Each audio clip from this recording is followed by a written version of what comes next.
Di na po ng mga insekto kasi hindi man po na-deliver, na nga bulok na lang. Tapos ganun yung mensahe po ninyo. Walang maniwala po sa mga kwento ninyo, Inday.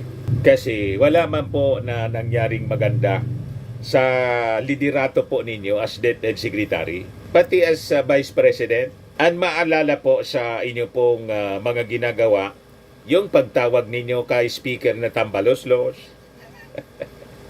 yung pagtantrums ninyo dahil sa confidential funds, at yung latest na mga statements ninyo sa investigasyon kung paano ginastos yung inyong pondo, yung pinakita po ninyong kawalang modo.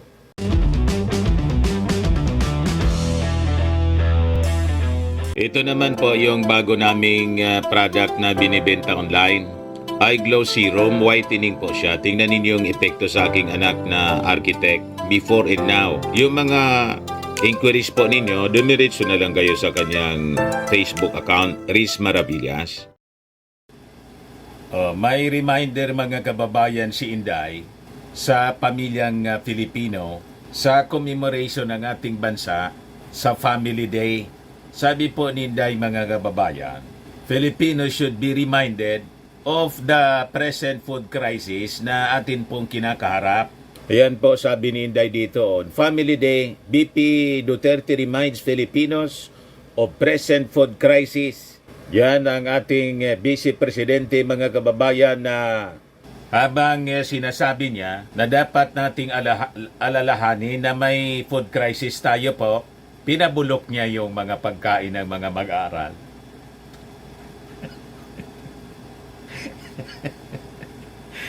Ikaw niya talaga, Mr. Maravilla.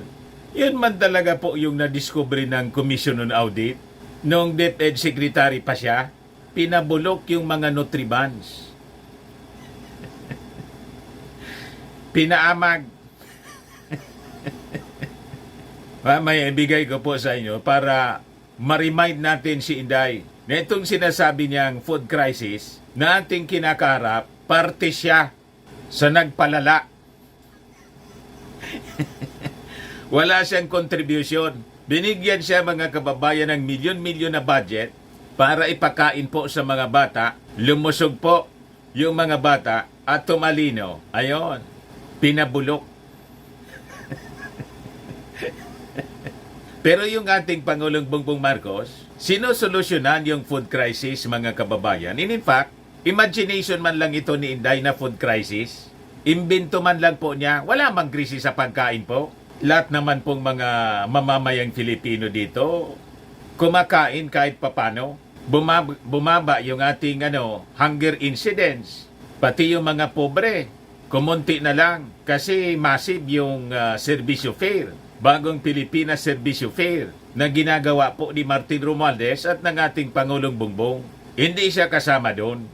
Wala siyang contribution doon. Ang contribution niya po, yung pagpalala sa problema sa pagkain. Kasi yung pagkain, pinabulok niya. O diba? Dokumentado po, mga kababayan ng Commission on Audit. Pero ibigay ko muna sa inyo itong kanyang statement. Ayan po mga kababayan, sabi dito sa balita ng Manila Bulletin, while the country commemorates Dikainang Pamilya Mahalaga Day, ngayong araw na to, September 23, Vice President Sara Duterte is reminded of the current food crisis that Filipinos are facing. Ang Kainang Pamilya Mahalaga Day ay sumasalamin niya sa payak na pamumuhay ng maraming pamilyang Pilipino at sa pagtataguyod ng masagana, mapayapa at matatag na pamumuhay, she said in a message for Family Day. Gayon pa man, sabi ni Inday, paalalahanan sana tayo ng pagdiriwang na ito sa hinaharap na krisis sa pagkain ng maraming Pilipino. The Philippines is observing the 32nd National Family Week and Kainang Pamilya Mahalaga Day ngayong araw na to. Ito ay batay sa Proclamation 326 na inisyu po noong 2012. Di Kainang Pamilya Mahalaga Day is observed to highlight the national tradition of Filipino families sharing meals. So sa kanyang mensahe, Duterte said that this celebration must also be used to reflect on the importance of simply sharing blessings and creating memories as a family. Yun na nga po. Ang problema po, yung shinare po ninyo na pagkain for distribution during your time as secretary ng DepEd, bulok. Sayang yung pera ng ating mga mamamayang Pilipino na binayad nilang taxes. Ipinundo po sa inyo sa DepEd. Pagkatapos, ayon, dinistribute ninyong pagkain bulok. Inaamag. Hangad ko na sana ay makaranas ng ginhawa ang mga Filipino, lalo na ang may mga karamdaman at nahihirapan sa buhay. Sabi pa po ni Inday. Malayo po yung inyong hangad na mangyari, lalo kung kayo ang leader. Kasi po, yung may mga karamdaman at nahirapan sa buhay, lalong magkakasakit kasi bulok yung pagkain. Iyan po ang patunay. DepEd's 5.69 billion feeding program. Billion pala po, hindi lang milyon. Plagued with missing milk, moldy nutrients during Sara's term as Education Secretary. Yan ang nadiskubre ng mga state auditors, mga kababayan. State auditors have reported that the DepEd's 5.69 billion school-based feeding program for 2023 was plagued with issues including insect-infected or moldy nutrients, unsanitary packaging, rotting food items, nabubulok ng mga pagkain and food boxes with questionable manufacturing and expiry dates. So paano yan, Inday?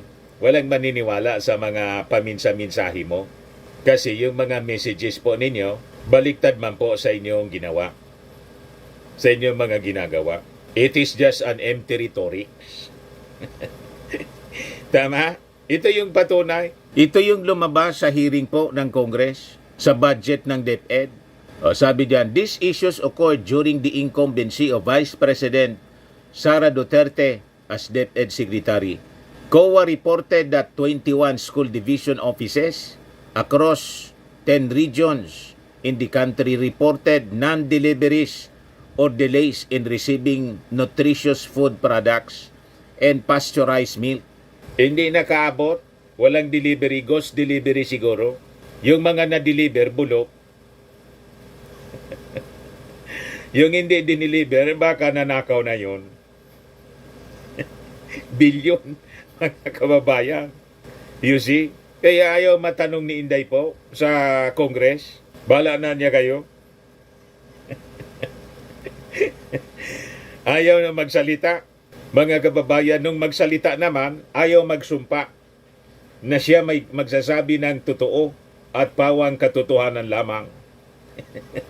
You see? Yan po. One such SDO was from Aurora Province where newly appointed Education Secretary Edgardo Angara is from. State auditors noted that pests, insects were found inside a caravan, milky ban, and Nutriban during the inspection of food commodities. Di na po ng mga insekto kasi hindi man po na-deliver, nangabulok na lang. Tapos ganun yung mensahe po ninyo. Walang maniwala po sa mga kwento ninyo, Inday. Kasi wala man po na nangyaring maganda sa liderato po ninyo as DepEd Secretary, pati as Vice President. Ang maalala po sa inyo pong mga ginagawa, yung pagtawag ninyo kay Speaker na tambaloslos, yung pagtantrums ninyo dahil sa confidential funds, at yung latest na mga statements ninyo sa investigasyon kung paano ginastos yung inyong pondo, yung pinakita po ninyong kawalang modo sa harap ng Congress. Yun ang naalala ng ating mga mamamayan. Additionally, COA reported that some food items delivered to the Bulacan SDO were either rotten, bulok na po, unripe, or crushed. In Misamis Oriental, 1,001 pieces of Inotriban delivered from September 2023 to January 2024 were returned to the suppliers for replacement due to the presence of molds. Inaamag na po, and discoloration on the bread 1 to 2 days before the expiry dates.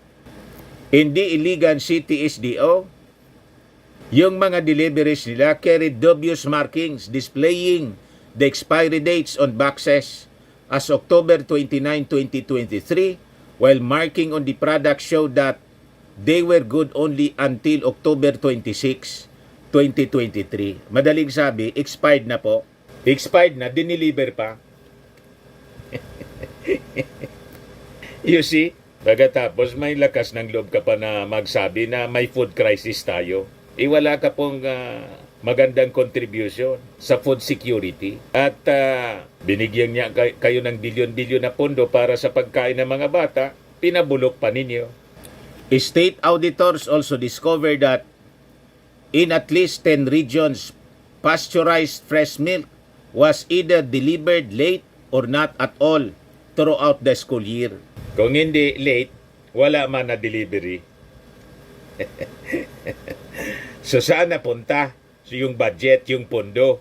Kaya importante talaga na imbestigahan po yung spending ng budget po ni Inday. Yan o. La Union, Region 1, Ifugao, Benguet, Baguio City, Cordillera Administrative Region, Mandaluyong City, Pasig, sa NCR, Oriental Mindoro, in Palawan sa Region 4B, Mimaropa, Camarines Sur, pati pala dito sa amin. Region 5, Bicol Region, tapos pumunta si Inday sa Camsor sa Naga City, nakipagkita kay Leni Robredo na sinabi niya noon, nung mayor siya, fake anyang BP. You see? Zamboanga City in Region 9, Bukidnon, Valencia City, and Malaybalay in Region 10, Northern Mindanao. Tagum City in Region 11, Davao Region. O, kita mo na, pati sa Davao Region. South Cotabato in Sultan Kudarat in Region 12, Socsargen, Agusan del Norte, Surigao del Norte, Butuan City, Cabadbaran City in Surigao City in Region 13. Ayan pa, several of the anomalies and irregularities were attributed to months-long delays in signing supply contracts with the Philippine Carabao Center or the National Dairy Authority. Private suppliers were also blamed for the late deliveries of milk in NCR, CAR, and regions 1, 4B, 9, 10, 11, 12, and 13. Even though funding was reportedly released as early as the first quarter of 2023. Na-release na po. Isabi po ni Saldico, Chairman Committee on Appropriations, ito niya kasi si BP Inday, na hindi niya nagpapakita sa DepEd. Tamad. Sabi ni Saldico, napakatamad niya. Na boss, may gana siya na magsalita ng ganyan. May pa-remind pa siya sa sinasabi niyang food crisis daw na ating kinakaharap. Ang dami niyang pinabulok na pagkain at may release ng pondo, walang delivery. O, di ba po? Yan o, sabi dyan o.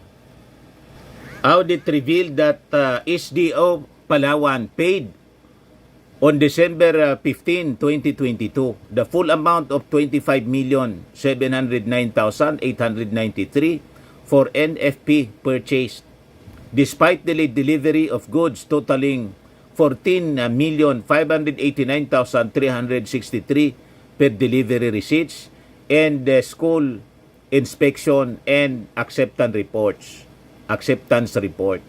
COA said that DepEd guidelines on the feeding program had not been followed. Talagang hindi sumusunod si Inday sa sa guidelines. May sarili siyang may sarili siyang guideline. Pati nga doon sa Congress, hindi siya sumusunod sa rules. Ayaw manumpa. Gusto niyang magsalita lang ng magsalita, pero ayaw niyang sumpaan yung kanyang sinasabi na totoo ang kanyang sinasabi at walang at pawang katotohanan lamang. Yan si Inday. O ngayon, para hindi siya matanong tungkol sa kanyang budget, bala na niya kayo. Kung i-approve ninyo yan, bala kayo. Ito yung latest ngayon. Sara Duterte reiterates fate of OBP 2025 budget is up to House. O yan si Inday, nagpapasarap sa buhay.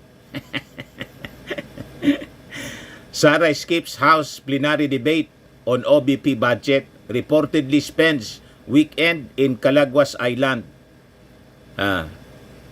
Vice President Sara Duterte reportedly spent weekend with friends on Calaguas Island, Camarines Norte, after visiting former Vice President Leni Robredo at her home in Naga City during the Piña Francia Festival.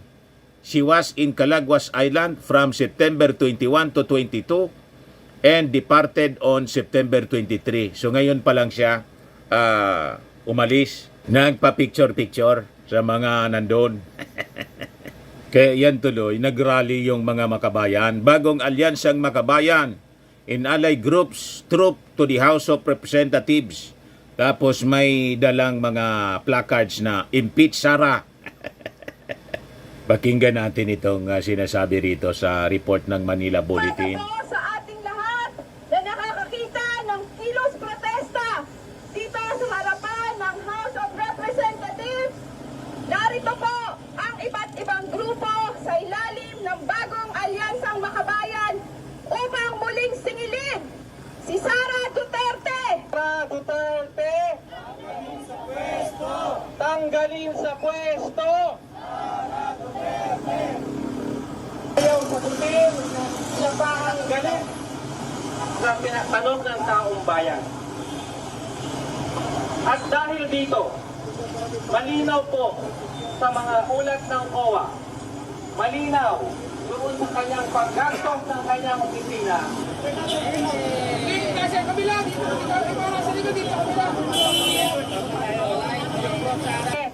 ay tanggalin sa pwesto sa pamamagitan ng impeachment. Ito po ay dahil sa betrayal of public trust.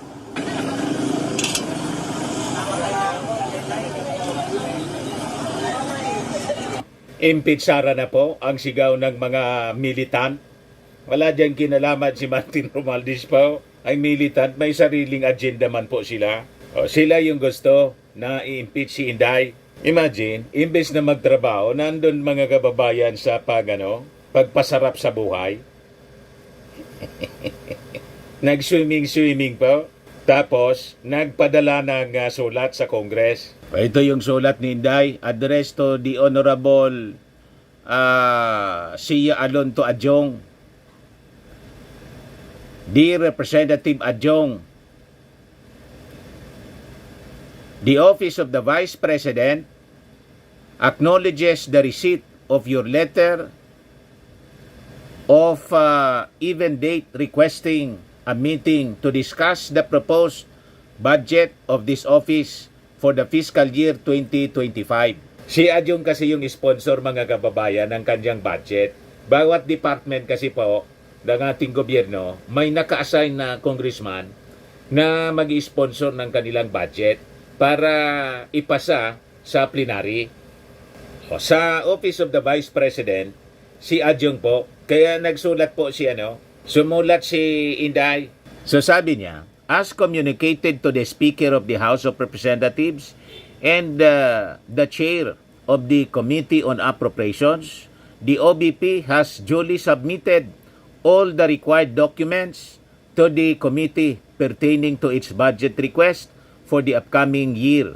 Furthermore, a comprehensive overview of our proposals was presented during my presentation on August 27, 2024. In consideration of the foregoing, the OBP leaves the deliberation of our budget proposal in the plenary entirely to the pleasure of the House of Representatives. Very truly yours, Sara C. Duterte. Palanan niya kayo? Ayaw kasing matanong mga kababayan kung paano niya ginastos yung kanyang pondo. Mga palusot po ni Inday, ang tawag ni Franz Castro, iwas posit. Squid tactics. Ganun ang strategy. Kasi po, na-discover po ng COA na mali-mali yung paggamit ng pondo ni Inday. Boss, mga kababayan sa DepEd, pati sa Office of the Vice President, lalo na po sa sa confidential fund niya. Kaya ito na po, lumalakas na yung panawagan ng mga militant organization, pati ng mga netizens na i-impeach na si Inday for betrayal of public trust, corruption and betrayal of public trust. Sa mga naghanap ng malinis and spacious fitness gym, pumunta lang po kayo sa aming Colossal Fitness Gym. We also offer Grab Car Rental with our brand new 2023 model ng Toyota Innova. We also accept booking for those who are planning to travel via PAL, Cebu Pacific, and other airline companies, local and international, and bills payment for Meralco Bills, PLDT, Aleco Bills, etc. Ang Colossal Fitness Gym is located at 3rd floor Security Bank Building, Landco Business Park, Legazpi City, Albay. For inquiries, look for Chilon Maravillas. Contact number 0966-802-0949. Yan yung aming Innova. Lagi na pong matao sa amin. Pati mga foreigners po, tingnan ninyo. Mga British tourists sila. Ang lalaki ng katawan na, mga kababayan, nag-gym sa amin. Ito naman po, Indian National. Ito mga mga European sila. Ito naman yung bago naming product na binibenta online, Eye Glow Serum. Whitening po siya galing sa South Korea. Tingnan ninyo yung epekto sa aking anak na architect entrepreneur, Riz Maravillas. For inquiries, look for Riz Maravillas on FB. Ito naman po, Firmax Framing and Lifting Cream. Pinapahid po ito sa mga pulses and affected area. Mainam po ito sa mga pains at paninigas na mga kasukasuan. Ito po, Automax Radiant Serum. Sa mukha naman yung application. Anti-aging po siya. You will look 10 years younger than your age. Sa mga cancer patients naman po, baka lang gusto niyo itong itry. Nengxia Red Mix Fruit Drink. Hindi man po siya gamot, food supplement siya. Kaya lang, gawa siya mga kababayan sa goji berry. Yung goji berry may anti-cancer properties. Yung mga inquiries ninyo, dumiretso na lang kayo sa aming messenger sa Facebook para masagot namin agad. Ayos po, ako po si Dante Maravillas. Bye-bye. God bless.